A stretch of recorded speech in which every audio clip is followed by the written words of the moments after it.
তো আর মনটা খুব খারাপ লাগছে, আর ভালো লাগছে না। এর জন্য বললো কি, মা চলো একটুখানি বেরোই, একটুখানি জাস্ট একটুখানি বেরোই। এর জন্যই বেরোলাম। আর সত্যি মেয়েটা এসে আসার পর থেকে এবার আর কোথাও এমনিতেই চলছে যা পর্ব। এখন সন্ধ্যে 8টা বাজে। 8টা বাজে, ওই একটুখানি মোর বাবাকে নিয়ে দোলতলায় যাবে। ওই দোলতলায় বললো কি একটুখানি যেমন চলো।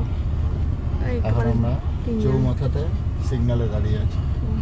দাঁড়িয়ে রয়েছি। দেখা যায় আমার মন বিন্দাস একদম, আমার মন একদম বিন্দাস। একটা কথা মাথায় আসছে বলবো। এদিকে ঘুরে বল। হ্যাঁ বল। ফোনটা রাখো না। না ঘুরে বল। আমার এই কথাটা ফোনে বলবো না তো।